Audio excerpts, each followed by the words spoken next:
Jean-Baptiste a reconnu en Jésus-Christ le substitut de l'agneau que l'on offrait dans le lieu pour le pardon du péché. Je ne parle pas des nations et de l'église en dehors d'Israël.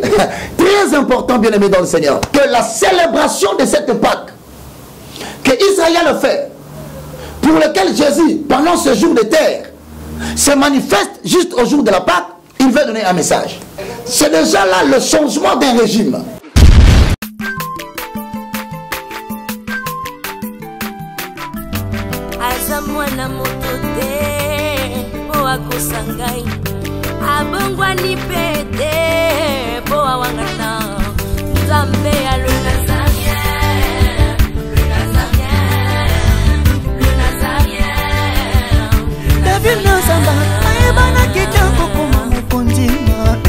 Atako babakola ki mafuta na musakolima lelo ya yo bolingo ebateli le Nazareth lipamboli oyo mona na katempeni mama kantelobi kola pie mapapu masopi mafuta tokokisi ena elongo na nzambe oyo babenga na makomi Jésus.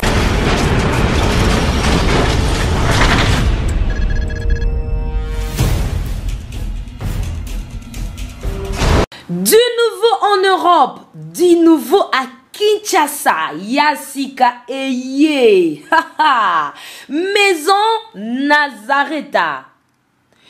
Toleisa mabota na biso pe bandeko na biso na Kinshasa, na mbongo mukie.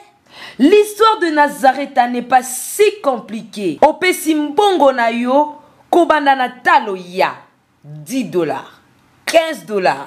Puis $20 ya pamba à partir ya Europe. Bandeko na biso na Kinshasa ba récupérer biloko ya kolia na Kinshasa. Masolo ebongwani. Yambala oyo la Porsche na Maison Nazareta ba simplifier affaire. Pour tout contact, appelez Maison Nazareta. À partir de Europe, naba numéro oyo. Paris, Suisse, Pelisusu Suède. Likambo ya retard eza lisusu te. Pour ma solo et bongwani ya solo.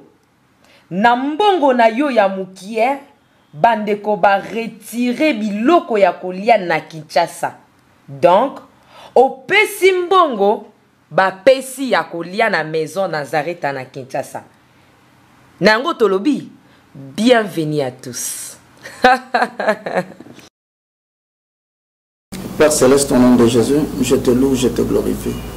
Merci Seigneur Jésus-Christ, louange à toi Saint-Esprit, le communicateur indispensable de la grâce. Nous voici, je vais annoncer ta parole. Purifie-moi de la chevelure de la tête jusqu'à la plante de mes pieds. Que tout préalable satanique qui peut m'empêcher de nager, Père éternel et Dieu, dans la grande vallée de la révélation, que cela soit déclaré nul et sans effet au nom puissant de Jésus-Christ de Nazareth. Saint-Esprit, tiens-moi par la main sur le plan spirituel, conduis-moi dans le jardin de l'Éternel. Laisse-moi visiter le merveilleuse galerie d'art de l'Éternel, pénétrer la vallée de l'inspiration et ramener les révélations à ton peuple. Car tu as dit dans ta parole, l'heure vient et le déjà venu, où les morts entendront la voix du Fils de Dieu. Et tous ceux qui l'auront entendu, ils vivront avec lui dans la vie éternelle. Merci Seigneur Jésus-Christ. Amen. Bien-aimés dans le Seigneur, nous vous saluons dans le précieux nom de Jésus-Christ, le roi de gloire. Nous voici encore une fois, ce dimanche, continuer notre prédication qui est christocentrée. Bien-aimés dans le Seigneur, vous êtes sur www.nazaréentv.com avec le moindre de tous, l'évangéliste Roger Baka. Nous sommes en train de pénétrer le livre de Jean et vous remarquerez qu'aujourd'hui nous allons lire Jean chapitre 6. Certes, c'est un livre qui a beaucoup de versets et qui pourra nous prendre 2 à 3 jours. Cela dépend de la vitesse avec laquelle le Saint-Esprit permettra à ces supports matériels de comprendre la révélation et de la transmettre en toute exactitude au peuple de Dieu. Et donc, nous avons le livre de Jean qui contient au chapitre 6, 71 versets. Voilà pourquoi nous allons aller mollo mollo. Aujourd'hui, nous allons prendre peut-être jusqu'au 25e, jusqu'au 17e, jusqu'au 20. Tout dépendra de la vitesse avec laquelle les révélations tomberont entre les mains du Saint-Esprit, qu'il aura déposé sur mon homme esprit, afin que nous édifiant mutuellement, nous puissions construire une maison spirituelle dans laquelle l'Éternel viendra offrir des victimes spirituelles. Soyez bénis, et donc prenez déjà Jean chapitre 6, le verset 1. Aujourd'hui, bien-aimés dans le Seigneur, si le Seigneur nous permet, nous pouvons aller jusqu'au verset 20 ou 9, tout dépendra. Alors, le temps pour vous de lire les Saintes Écritures, je vous assure que nous allons partir verset sur verset. Il y a le contexte historique dans chaque référence biblique qui nous permet de comprendre la culture de l'époque et de savoir quel est le message par rapport à l'ombre et à la réalité. Je vous rappelle que vous allez faire une observation très sérieuse par rapport au livre des Jean.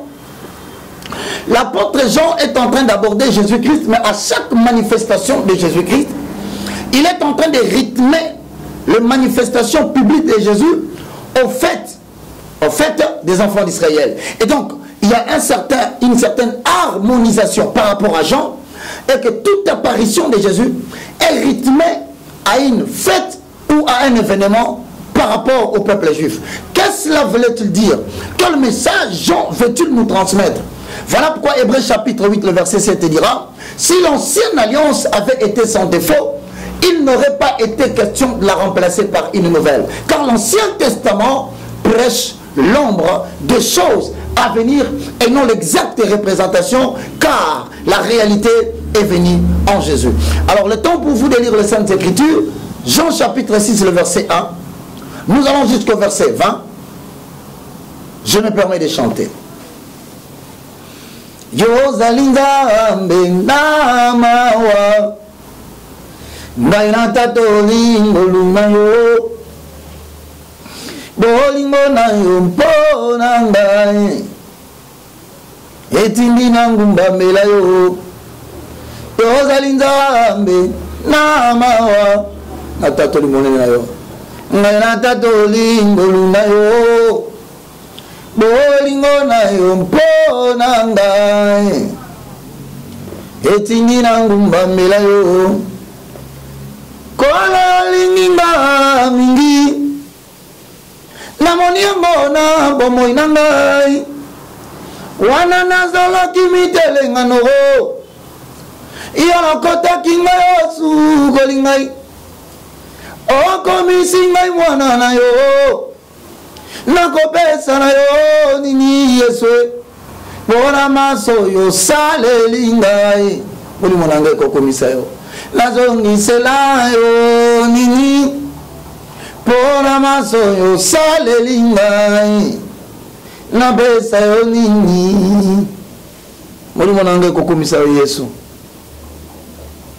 Mokili yo eboya kingai Pona mabenga na salaki Kasi yo Yesu yamba kingai Yolimbisi mabe na ngai Mokili yo yebwaka kingai Pona mabenga na salaki Kasi yo Yesu yamba kingai Yolimbisi mabe na ngai Kola linginga mingi Namoni yango na bomoi nanga Wana nazolaki mitelenga noro Yolokotaki ngai osukoli ngai Yeswe Okomisi ngai mwana na yo Nakopesa na yo nini Pona maso yo saleli ngai Nazongisela yo nini Pona maso yo saleli ngai Napesa yo nini. Pénétrons la vallée de l'inspiration. Jean chapitre 6 le verset 1 et nous pénétrons. Après cela, Jésus passa sur l'autre rive du lac de Galilée appelé aussi lac de Tibériade. Une foule immense le suivait, attirée par les guérisons miraculeuses. dont elles avaient été témoins. C'est pourquoi Jésus s'en alla dans la montagne et s'assit là avec ses disciples. La Pâque, la fête des Juifs était proche. Jésus regarda autour de lui et il vit une foule nombreuse venir à lui. Alors il demanda à Philippe, où irions-nous à acheter assez de pain pour nourrir tout ce monde? Il ne lui posait pas cette question parce qu'il voulait connaître la réponse, mais parce qu'il connaissait la réponse, car en réalité, il savait déjà ce qu'il allait faire. Rien que pour donner à chacun un petit morceau de pain, il faudrait au moins 200 pièces d'argent, lui répondit Philippe. Un autre disciple, André, frère de Simon, Pierre lui dit, il y a ici un jeune garçon qui a 5 pains d'orge et 2 poissons. Mais qu'est-ce que cela peut bien être pour autant de monde? Dites-leur à tous de s'asseoir, leur ordonna Jésus. L'herbe était abondante à cet endroit et la foule s'installa donc encore par terre. Il y avait là environ 5000 hommes. Jésus prit alors le pain, remercia Dieu, puis le fit distribuer à ceux qui avaient été pris dans la place sur l'herbe. Il leur donna aussi autant de poissons qu'ils en désiraient. Quand ils eurent tous mangé à leur faim, Jésus dit à ses disciples, ramassez les morceaux qui restent pour que rien ne soit gaspillé. Ils les ramassèrent, donc ils remplirent 12 paniers avec ce qui restait de 5 pains d'orge et qu'on avait mangé. Lorsque tous les gens là virent ces signes miraculeux que Jésus avait fait, ils s'écrièrent, pas de doute, cet homme est vraiment le prophète qui devait venir dans le monde. Mais Jésus, sachant qu'ils allaient l'enlever de force pour le proclamer roi, se retira de nouveau, tout seul dans la montagne. Nous nous sommes limités vers le verset 15. Bien-aimés dans le Seigneur, shalom, que le Tout-Puissant vous bénisse. Nous sommes en train d'analyser le message de Jean au chapitre 6. Regardez bien, lorsque Christ commence son ministère, la première rencontre dans le livre de Jean, il rencontre Jean le Baptiste. Et c'est lui qui dit dans le premier chapitre, voici l'agneau de Dieu qui ôte le péché du monde. Donc, en d'autres termes, Jean-Baptiste a reconnu en Jésus-Christ le substitut de l'agneau que l'on offrait dans le lieu pour le pardon du péché. C'est déjà là le changement d'un régime. Car s'il y a eu des sacrificateurs en grand nombre, c'est parce que généralement la mort les empêchait d'être permanents. Ça, c'est ce qui concerne le sacrificateur. Mais sur ce qui concerne le sacrifice, le sang d'un animal ne pouvait pas ôter le péché. Voilà pourquoi Jean retrouve qu'il y a une personne qui vient après moi, celui le libérateur du péché, qui prendra la place de l'agneau animal à 4 pattes. Cette fois-là, il sera le sacrifice à 2 pieds qui n'a jamais existé dans l'ancien régime. Il dit, voici l'agneau. Voilà, il passe tout à coup, bien-aimé dans le Seigneur, dans le chapitre 2, Jean va faire apparaître Jésus, Christ de Nazareth, l'agneau de Dieu immolé, cette fois-là, avec la femme samaritaine. Non, excusez-moi, l'annonce de Cana. Dans l'annonce de Cana, deuxième problématique, l'ablution rituelle, symbole de purification extérieure qui réunissait les enfants d'Israël à Dieu, qui devait changer de régime. Cette fois-là, l'on n'est plus purifié par l'eau sur le plan extérieur, l'on est purifié par le vin du Saint-Esprit qui habitera sur le vase qui était au nombre de 6, symbole prophétique de la récréation de l'homme, l'œuvre du 6e jour. Il s'en va encore, Jean va rythmer Jésus à une autre fête de Kabbal.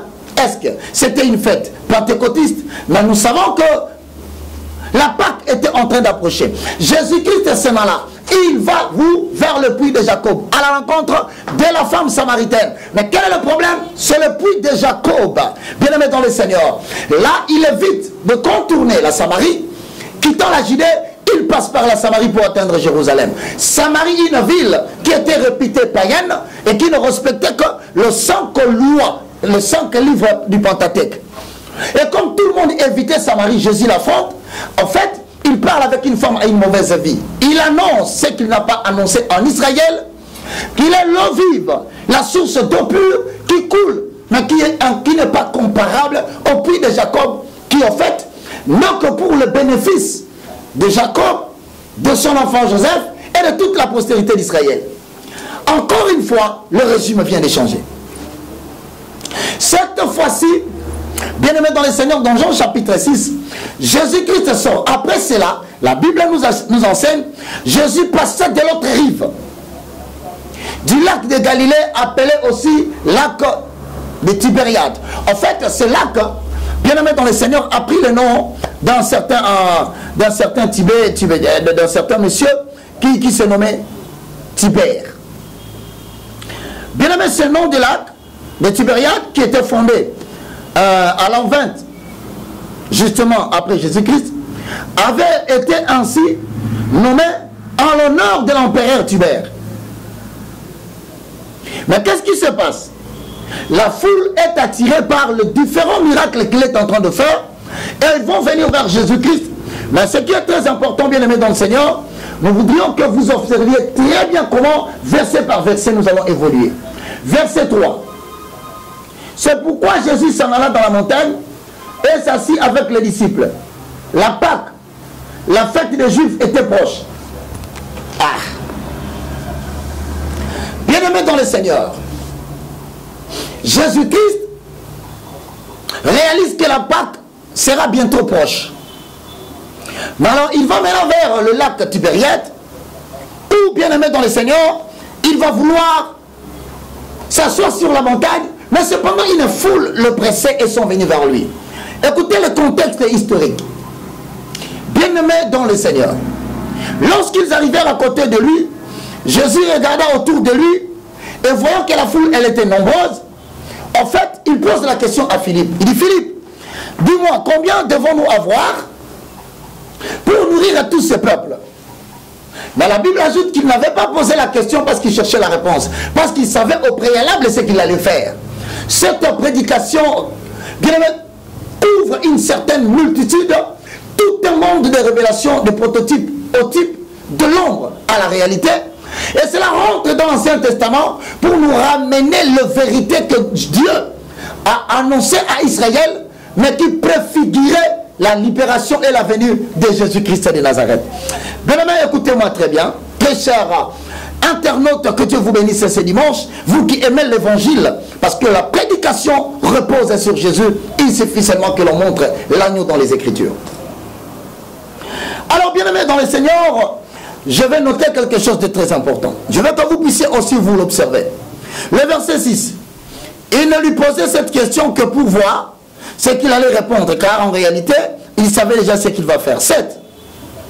Rien que pour donner à chacun de ces morceaux, un morceau de pain, il faut au moins 200 cycles d'argent, lui répondit Philippe.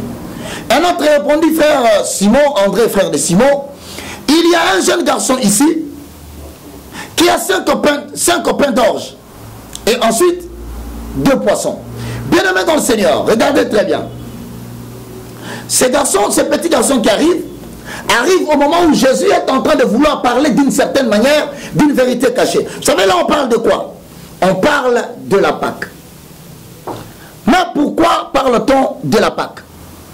Parce que tout simplement, bien aimé dans le Seigneur, Jésus voulait illustrer que celui qui est la véritable Pâque, ce qui nous conduit aujourd'hui à arrêter le message en termes de révélation sur Jésus-Christ, à rentrer maintenant à la Pâque que célébraient les enfants d'Israël, afin que nous puissions comprendre la vérité sur l'apparition de Jésus ce jour-là sur la montagne. Alors voilà pourquoi je vais vous permettre, bien aimés dans le Seigneur, rapidement, vous qui êtes à la maison, de rentrer dans Exode chapitre 12, ce qui nous permet d'examiner la raison pour laquelle Jésus-Christ se retrouve aujourd'hui pendant que la fête de Pâques est en train d'être préparée.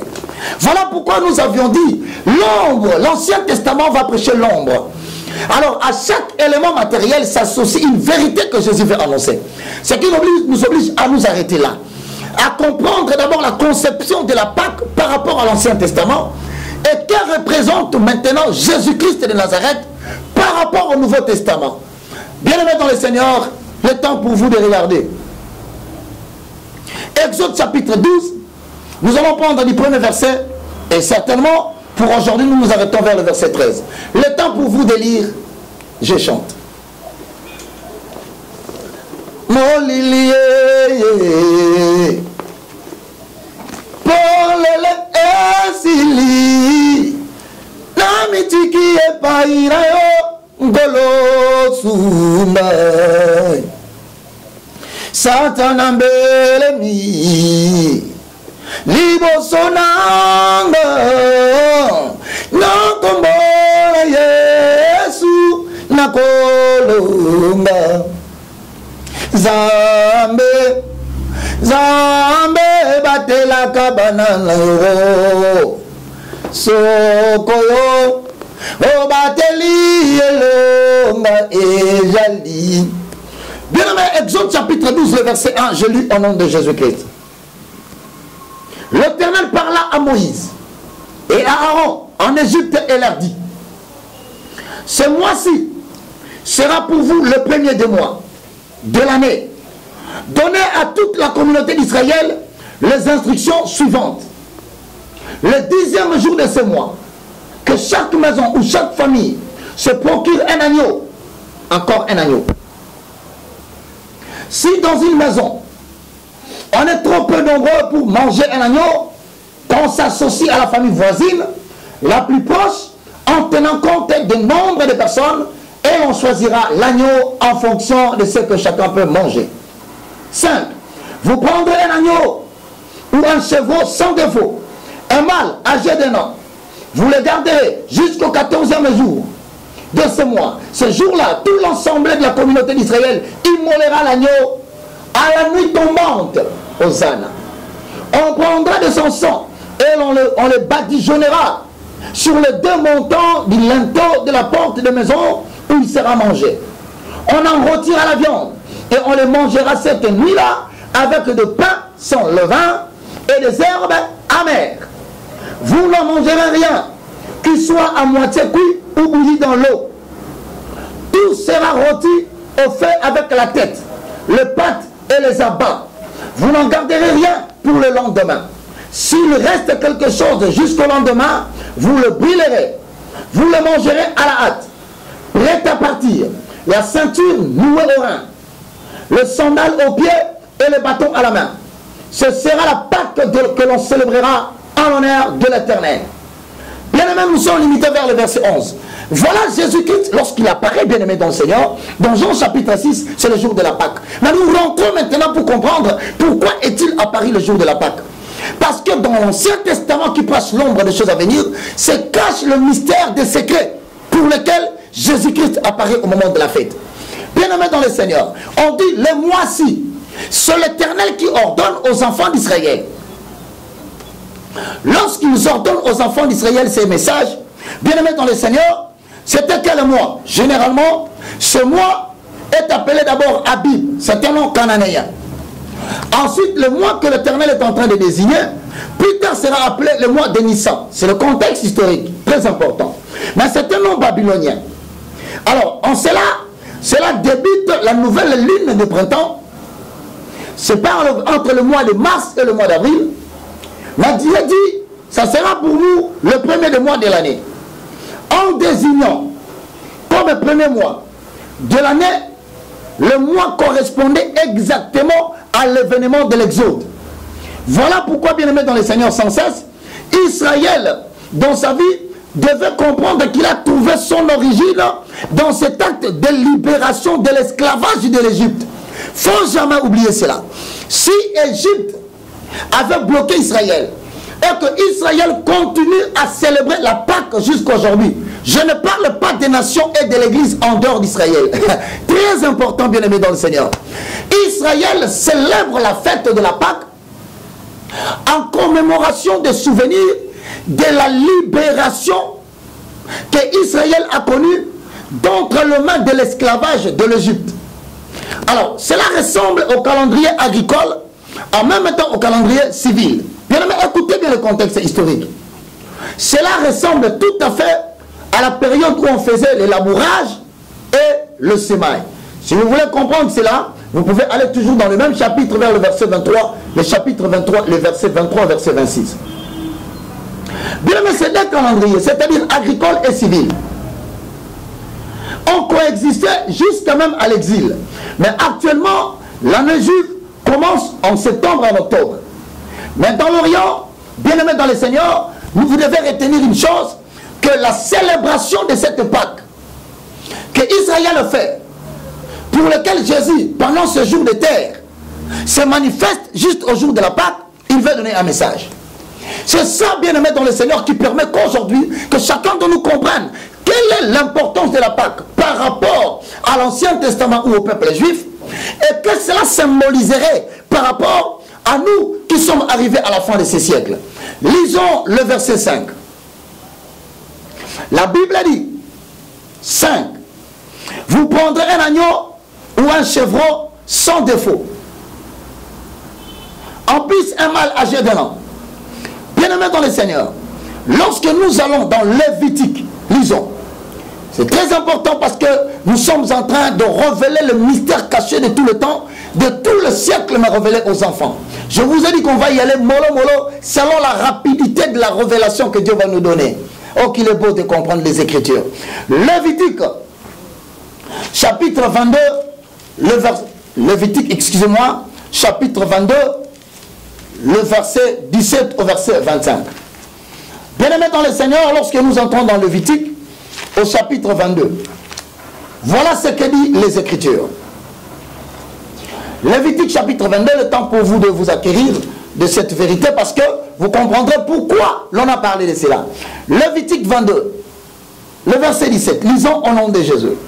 L'Éternel s'adressa à Moïse en ces mots: parle à Aaron et à ses fils et à tous les enfants d'Israël, dis-leur ce qui suit. Tout homme, israélite ou immigré, qui offre un holocauste à l'Éternel, soit pour l'accomplissement d'un quelque vœu, soit comme don volontaire, il devra apporter, pour être agréé, une bête mâle, sans défaut, un bœuf, un mouton ou un chevreau. Vous n'offrirez pas un animal présentant une malformation, car votre sacrifice ne serait pas agréé. 21. De même, si un homme offre à l'Éternel un sacrifice de communion sous forme de gros ou de menu bétail pour accomplir un vœu ou comme un don volontaire, il devra présenter, s'il veut être agréé, une victime sans défaut, ne présentant aucune malformation. Mais si nous rentrons, lorsque Jésus apparaît le jour de la Pâque, en fait Jésus se compare à Jean qui dit: voici l'agneau de Dieu qui ôte le péché. Il annonce une nouvelle ère où l'agneau qui vient de se présenter aujourd'hui pendant la Pâque, dont Jean saisit, c'est justement cet agneau qui était exigé dans le Lévitique, maintenant non pas seulement pour la libération de l'esclavage des enfants d'Israël entre les mains des Égyptiens, mais cette fois-ci pour la libération du peuple du monde entier par rapport à quel esclavage? À l'esclavage du péché. Hosanna.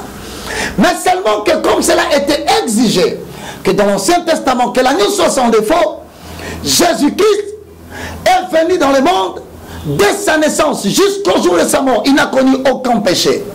Et voilà la raison pour laquelle on gardait l'animal jusqu'au 14e jour. C'était pour se rassurer que l'animal ne présentait aucune malformation. En fait, la malformation physique de l'Ancien Testament représente la malformation spirituelle de l'homme par rapport au péché. Voilà pourquoi Jésus est apparu comme l'agneau, mais l'agneau sans tache, l'agneau sans péché. Voilà pourquoi le jour où une sentinelle le gifla, Jésus posa la question au huissier: pourquoi es-tu en train de me gifler? Si je dis quelque chose de mal, dis-moi ce que je dis. Mais si je n'ai rien dit de mal, mais alors pourquoi m'as-tu giflé? Le verset 6 nous donne notre éclairage, bien aimé dans le Seigneur, de la révélation de Jean 6. Regardez ce que le verset 6 dit. Exactement. Vous les garderez jusqu'au 14e jour du mois. Ce jour-là, toute l'assemblée, la communauté d'Israël, immolera l'agneau à la nuit tombante. Regardez très bien. La fête de Pâques, la célébration commençait quand un vendredi au coucher du soleil. Retenez les détails que je vous donne. Comme on célébrait la Pâques un vendredi au coucher du soleil, la fête de Pâques commençait le vendredi au coucher du soleil vers 18h, qu'on appelle généralement dans le langage des enfants d'Israël 6e heure.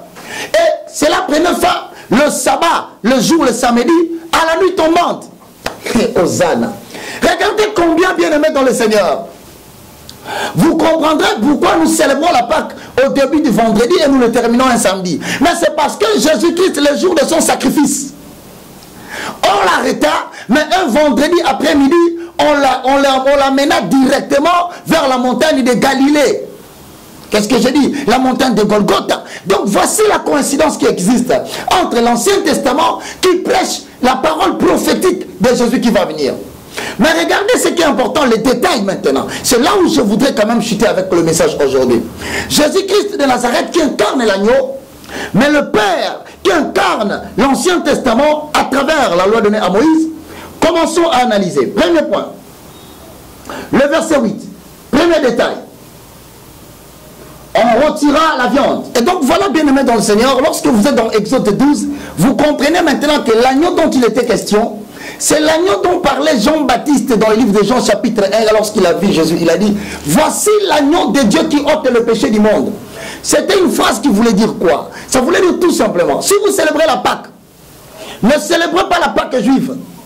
Parce que la Pâque juive rappelle aux enfants d'Israël la commémoration ou la célébration de la libération par rapport à l'esclavage qu'ils ont connu en Égypte.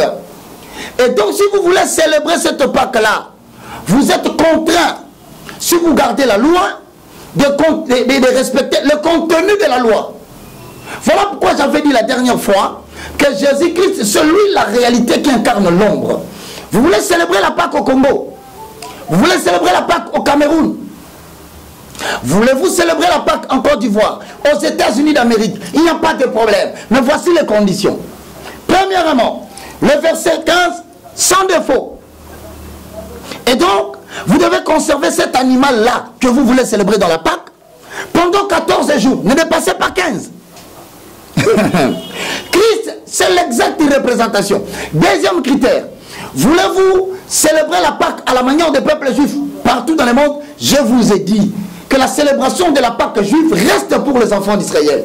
Voilà pourquoi Jean, il va rythmer Jésus à cette fête. Pour dire quoi? Voici l'agneau de Dieu. Si donc, l'agneau, selon la loi juive, était sacrifié pour célébrer le pardon des péchés et célébrer surtout la libération par rapport à l'esclavage, et donc Jésus-Christ, comme l'agneau sans défaut, sans péché, il était là maintenant pour la libération par rapport à quel esclavage?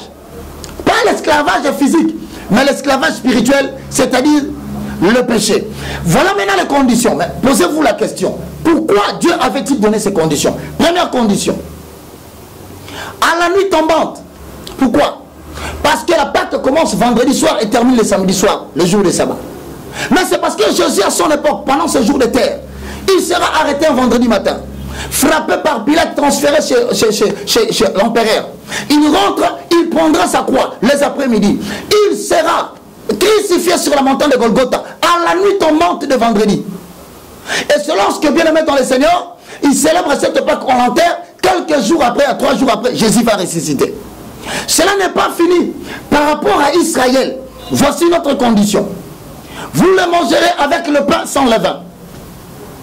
Bien aimé dans le Seigneur, si nous parlons du pain sans levain, qu'est-ce que nous pouvons enseigner les autres? Si vous voulez célébrer la Pâque, bien aimé dans le Seigneur, n'oubliez pas le pain sans levain.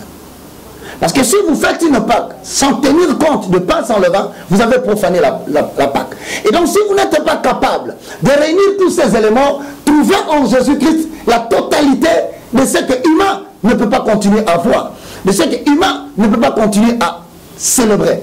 Voilà la raison pour laquelle on parle du pain sans levain. Le pain sans levain témoignait de la préparation dans laquelle a eu lieu la sortie de l'Égypte. C'est-à-dire que lorsqu'on prend le pain, on le mange sans levain. On ne parlait pas, bien aimé dans le Seigneur, d'un pain quelconque physiquement par rapport à Israël. Non, Jésus-Christ est le pain de vie. Maintenant, il est le pain sans levain. Pourquoi? Parce que la levure était une substance utilisée pour gonfler la pâte. Or, bien aimé dans le Seigneur, la précipitation avec laquelle les choses se sont faites, cela n'a pas permis que la pâte soit gonflée. Que représente la pâte? La pâte représente Jésus-Christ de Nazareth. Mais alors, si Jésus représente le pain ou la pâte, mais alors pourquoi pas la levure? Mais parce que ça se fait dans la précipitation. Ça veut dire en d'autres termes, la mort de Jésus-Christ pour la libération du peuple du péché ne s'est pas fait comme ça devait se faire. Il y avait un minimum de nombre de juges qui devaient se réunir avant de décider de la condamnation à mort de Jésus. Mais regardez l'injustice que Jésus a subie. Le quorum n'était même pas atteint. Dans la précipitation, le matin même, la lettre a été déjà déposée. Jésus-Christ condamné à la pendaison. Cette injustice qui se fait dans la rapidité préfigurait aussi, représentait la rapidité avec laquelle Moïse est sorti rapidement avec les enfants d'Israël. Mais cela n'est pas fini. Il y avait une autre condition. L'on va parler de quoi cette fois-là? On dit que le pain soit rôti au feu. Attention, que cela ne soit pas bouilli. Et donc, cela incarne une certaine révélation. Par rapport à Christ, que cela représente-t-il? Bon dimanche, que Dieu vous bénisse. L'heure revenue où vous allez comprendre l'exactitude des Écritures. Lorsqu'on dit rôti au feu, retenez qu'en Israël, il y avait une méthode. Cette méthode s'appelait la méthode de la cuisson. Et cette méthode était généralement utilisée par le berger, mais des bergers pas sédentaires, mais des bergers nomades. Ça veut dire quoi? Cela évoquait ainsi la vie d'Israël dans le péché et dans le désert par sa souffrance. Parce que lorsque vous regardez le langage de feu, vous allez dans Genèse chapitre 15, lorsque Dieu parle à Moïse, vers le dernier verset, il dit, pendant que le soir voulait venir, il y a une fournaise ardente. Le feu passa et consuma l'holocauste. Ce n'est pas fini. Vous allez dans 1 Roi chapitre 18, le verset 22, verset 24. Lorsqu'Élie demande qu'on amène 2 taureaux, le premier taureau, il donne aux gens de Baal 450 et 450 d'Astarté. Lui-même, il prend un taureau, il les découpe. Mais il demande une chose. Laissez le taureau que nous avons découpé. Mais ne brûlez pas le feu, car le feu descendra du ciel. Pourquoi le langage de feu? Hosanna. Parce que le feu, par rapport à Israël, cela représente la souffrance dans le désert. Mais si le feu représente la souffrance dans le désert, mais qu'est-ce que cela veut-il dire par rapport à Christ? Pâques, agneau immolé. Cela représentait la souffrance d'Ésaïe chapitre 53. Il s'est élevé devant lui comme une faible plante. Il n'avait ni beauté ni éclat pour attirer nos regards. Méprisé, abandonné, homme de douleur, habitué à la souffrance, rejeté. Et voilà pourquoi l'apôtre Paul, poussé par l'esprit, Hosanna, il dira, il a effacé l'acte dont l'ordonnance nous condamnait. Et donc le feu qu'on disait aux enfants d'Israël, il faut rôtir l'animal au feu. On disait Jésus-Christ de Nazareth, notre roi de gloire. Il passera par beaucoup de tribulations. Il passera par beaucoup de souffrances. Et cela préfigurait l'agneau. Et voilà pourquoi Israël devait le manger rôti. Dieu, il est l'alpha. Il est l'oméga. Il ne se contredit jamais au commencement et il ne se contredit jamais à la fin. Mais ce n'est pas fini. Lorsque vous allez les rôtir au feu, vous les mangerez avec des herbes amères. Pourquoi les herbes amères? Voici encore un autre monde de révélation concernant toujours l'agneau pascal. Les herbes amères, bien aimés dans le Seigneur, leur goût amer rappelait l'esclavage que les enfants d'Israël ont connu en Égypte. Alors, si les herbes amères représentent l'esclavage que les enfants d'Israël ont connu en Égypte, mais par rapport à Jésus, cela représente quoi? Parce que la prédication est christocentrée. Voilà pourquoi Christ a dit, faites tout ceci toujours en mémoire de moi. Hosanna. Mais Jésus, il a dit, lorsque quelqu'un aura péché volontairement, il remet Jésus-Christ à la croix. Le souvenir de la souffrance de l'Égypte nous rappelle les souvenirs de la souffrance de Jésus-Christ sur la croix. Chaque fois que nous péchons, nous remettons Jésus-Christ sur la croix. Et donc nous rappelons un mauvais souvenir. Et pour cela, bien-aimé dans le Seigneur, tu n'es pas obligé de continuer dans le péché. Tu n'es pas obligé de crucifier Jésus. Parce qu'à chaque fois, après avoir connu la parole de la vérité, tu rentres dans la lesbianie, tu rentres dans le pédérasme, tu rentres dans la prostitution, tu rentres, bien aimé dans le Seigneur, dans toute autre pratique qui ne plaise pas à l'Éternel. Tu crucifies Jésus-Christ sur la croix. Bien aimé dans le Seigneur, non seulement qu'ils l'ont mangé avec des herbes amères, une autre mention était donnée. La ceinture, vers le verset 11. Écoutez bien. Vous le mangerez à la hâte, prêt à partir, ceinture et bâton à la main. Ce sera la Pâque que l'on célébrera en l'honneur de l'Éternel. Voilà, bien aimé dans le Seigneur. Je vais vous montrer une habitude. Vous savez, en Israël, lorsque vous entrez dans une maison, vous ne pouvez plus porter la ceinture. Demandez aux Juifs, ils vont vous le dire. Lorsque vous entrez dans la tente, vous ne pouvez plus porter des sandales. Non, vous devez ôter les sandales. Mais lorsqu'on dit, vous le mangerez à la hâte. Pourquoi? La ceinture au rein. Pourquoi? Le sandal au pied. Mais non, Seigneur, pourquoi? La réponse est simple. L'Ancien Testament prêche l'ombre des choses à venir. Mais voici l'exacte représentation des choses. Bien aimé, à l'intérieur d'une maison, l'on ne portait ni sandales ni ceinture. Vous savez, le fait même de mettre, quand Dieu dit mettez-les dans votre corps ici, cela constitue un acte de foi dont la promesse divine de la libération, et cela attestait un départ imminent. Voilà pourquoi, bien-aimé dans le Seigneur, tel que tu me suis, par rapport au problème de ta famille, tu dois avoir la ceinture au rein. Par rapport au problème qui t'encombre, qui perturbe ta pensée, tu dois avoir les sandales aux pieds. Par rapport à toutes les difficultés de la vie sociale qui sont en train de te menacer et qui font tourner tes pensées, qui font tourner ton âme, champ de bataille entre l'esprit et le corps, rappelle-toi, le sandal, le bâton à la main, le sandal sur le pied, cela attestait un départ imminent. Qu'est-ce que ça avait représenté par rapport à nous qui avons reçu Jésus comme Seigneur et Sauveur? Hébreux chapitre 11, le verset 1, je paraphrase. Or la foi est une ferme assurance des choses qu'on espère et une démonstration de ce qu'on ne voit pas. Et donc, bien aimé, si vraiment tu attends quelque chose de la part de Dieu, tu dois commencer à mettre la foi. Parce que si tu n'appliques pas la foi, nous ne sommes pas de ceux qui regardent les choses visibles. Si tu attends que les choses soient d'abord visibles, tu ne seras jamais agréable à Dieu. Par rapport à l'agneau pascal qui est Jésus-Christ de Nazareth, la Bible dit que tout celui qui s'approche de Dieu, qu'il croit d'abord que Dieu existe et qu'il est le rémunérateur de ceux qui croient en lui. Voilà pourquoi la Bible dira plus loin, le juste ne vivra pas par la vue, mais le juste vivra par la foi. Je crois et je confesse que l'Éternel Dieu a une réponse imminente par rapport au problème qui est en train de tourmenter ta vie. Mais ne me demande pas de te donner les éléments. Non, je n'en ai pas besoin. Je n'en aurai même pas. Je n'en ai pas pour te les donner. Mais je te regarde en face. Je ne connais pas ton problème. Je ne viens pas te proposer une religion. Je ne viens pas te proposer d'être à la rencontre d'un homme mortel. Poussière créée, poussière retournera. Évangéliste Roger Baka. Mais je te propose Jésus-Christ de Nazareth, l'agneau immolé, l'agneau mangé avec rapidité. Et donc, bien aimé dans le Seigneur, je vous enseigne à comprendre une chose. Pourquoi vous vous attardez sur les prophéties? Pourquoi vouloir savoir ce qui adviendra demain? Moi, ce que je veux, à partir d'aujourd'hui, que tu te répandes et que tu dises, Seigneur, je rentre encore dans le chemin de la foi. Où est parti le Dieu que tu disais jadis, mon Dieu pourvoira? Tu disais aux gens, mon Dieu me bénira. Et que la connaissance ne te ôte pas la détermination et l'assurance que si je n'ai rien aujourd'hui, l'Éternel Dieu me donnera. Demain, il prendra soin de moi. Et donc, bien aimé dans le Seigneur, tu dois toujours avoir la ceinture au rein. Ne méprise jamais de mettre tes sandales aux pieds. N'oublie jamais de tenir ton bâton à la main. C'est là attester la victoire avec laquelle la sortie sera imminente. Je dis à quelqu'un qui me suit, certainement, ta maladie sera guérie. Je ne sais pas comment cela se passera. Cela ne m'appartient pas. Le monde opératoire appartient à Dieu. Je dis à une femme qui me suit tourmentée, impossible de croire que cela peut être faisable. Compte tenu la longueur avec laquelle le problème a perduré dans les temps. Mais ce que je te dis, crois seulement et la foi. Parce que bien aimé, sans la foi, il est difficile d'être agréable à Dieu. C'est par la foi que Moïse est devenu grand, refusant d'être appelé le fils de la fille de Pharaon.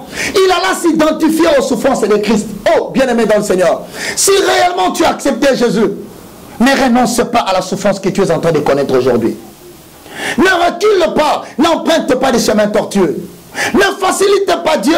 Et surtout, laisse-moi te dire, n'oublie pas le vœu que tu avais fait devant le Seigneur, en disant, je l'accepte aujourd'hui comme mon Seigneur et mon Sauveur. Bien-aimé dans le Seigneur, tous les apôtres n'ont vécu que par la foi.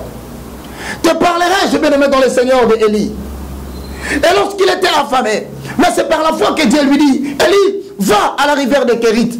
Élie, je t'enverrai chaque matin le corbeau qui viendra te donner de la viande. Bien-aimé dans le Seigneur, tu vas traverser cette rivière que tu es en train de connaître aujourd'hui. Je dis à un orphelin, ne crains rien, tu as perdu un papa, tu as perdu une maman, mais certes qui ont des yeux limités dans le temps, mais tu as gagné en Dieu, qui ne dort ni ne sommeille. Il prendra soin de toi. Et lorsque la foule était nombreuse, la Bible nous enseigne, avant que nous ne retournions là-bas, il y avait un petit garçon qui avait 2 poissons avec 5 copains d'orge. Cela nous rappelle la prophétie d'Élie, qui avec 20 pains d'orge, il avait nourri plus de 6000 personnes. Hosanna. Mais pourquoi Élie apparaît-il le jour de la transfiguration? Parce qu'il avait toute une histoire qu'il devait remettre entre les mains de l'agneau pascal. Regardez bien aimé dans le Seigneur, avec le 2 poissons et le 5 pains d'orge, Jésus-Christ a nourri toutes les personnes qui étaient assises sur l'herbe. Assieds-toi sur l'herbe verte. Assieds-toi sur le fondement de la parole. Assieds-toi sur la connaissance pour bannir la faiblesse qui fait que le diable t'attaque à tout moment. Osée 4:6. Assieds-toi sur l'herbe verte. Pourquoi? Parce que primo, si nous rentrons pour conclure dans Jean 6, les 2 poissons symbolisent les 2 nations. La première nation qui sera l'objet de la pêche que Jésus-Christ a fait sur la terre, le premier c'est Israël. Premier poisson pêché dans le choix de l'épouse pour le salut. Maintenant, la deuxième nation qui sera sauvée, c'est l'ombre de ce que Jésus vient de faire avec cette femme samaritaine, qui représente les nations païennes, qui n'ont pas cherché Dieu. Voilà pourquoi la Bible dit, je me suis révélé à ceux qui ne me cherchaient pas. Hosanna. Et maintenant, regardez très bien. Si les 2 poissons symboliseraient les 2 nations que Christ pêcherait au travers de sa venue sur la terre, que symbolisent les 5 pains? Alors, les 5 pains, à ce moment-là, représentent les dons de Christ. Et qu'est-ce que nous appelons dons de Christ? Ce sont les 5 ministères. À travers les 5 ministères, Christ, physiquement, nourrissant toutes ces personnes, démontre à suffisance que l'évangile, au travers les 5 ministères de son don, cela va conquérir le monde entier et va nourrir le peuple de l'évangile, qui n'est pas de pain, mais l'évangile qui est la parole de Dieu. Car, bien aimé dans le Seigneur, vers le temps de la fin, il est préconisé qu'il enverra une famine. Non pas la disette de pain, mais la disette d'écouter les véritables paroles de l'Éternel qui sortiront de la bouche de 5 ministères comme étant les dons de Christ. Il a fait aux uns comme apôtres, aux autres comme prophètes, encore comme docteur, encore comme évangéliste, encore comme pasteur. En fait, quand il multipliait le pain, il ne multipliait pas le pain, bien aimé dans le Seigneur, pour faire plaisir aux gens. Il annonçait que les 2 nations seront conquises par les 5 ministères.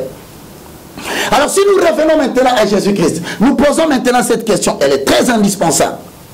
À ce moment-là, pourquoi avons-nous ramassé alors le pain qui était tombé? Parce que ça faisait 12 paniers. Pour éviter le gaspillage. C'est pour dire en d'autres termes, parmi les 2 poissons, il y a un poisson qui sera laissé, mais non pas abandonné. Dieu n'a pas abandonné Israël.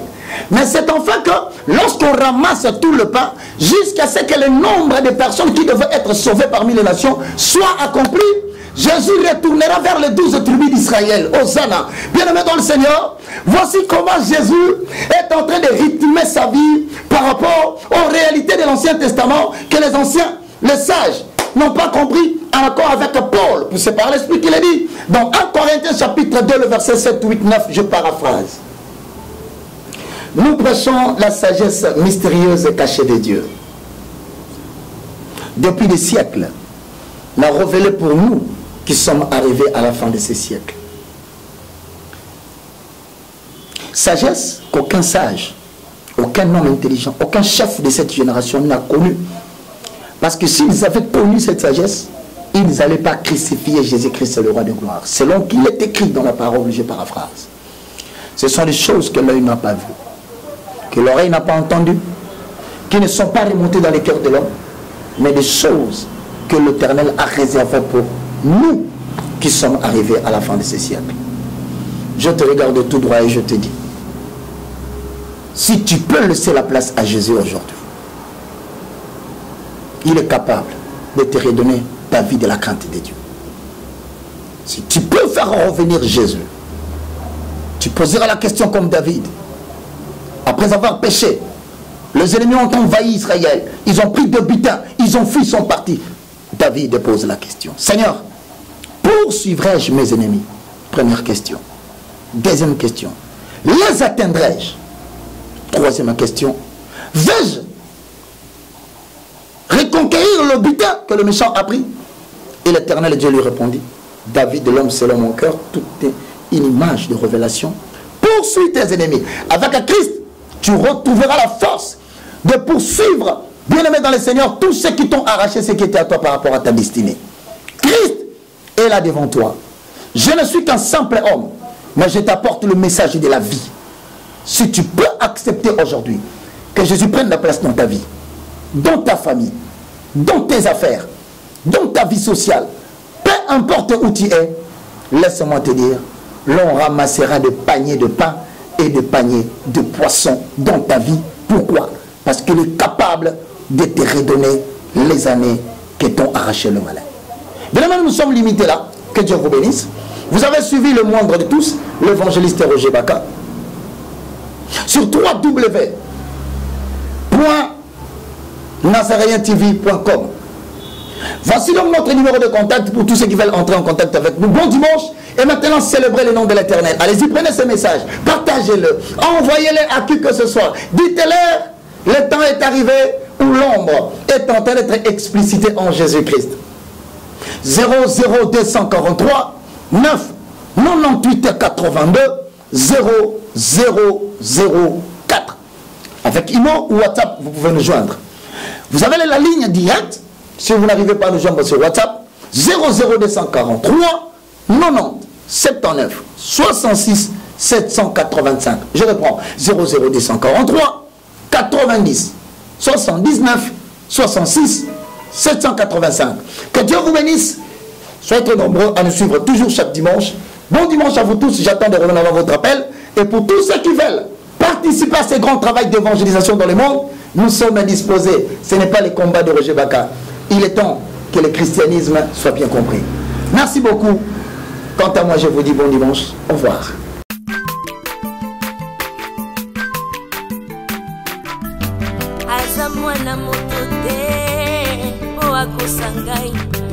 Abongwani pete boa wangana Nzambe ya le Nazarien, le Nazarien. David Nazamba, ayebana kitoko kuma mukundima, atako babako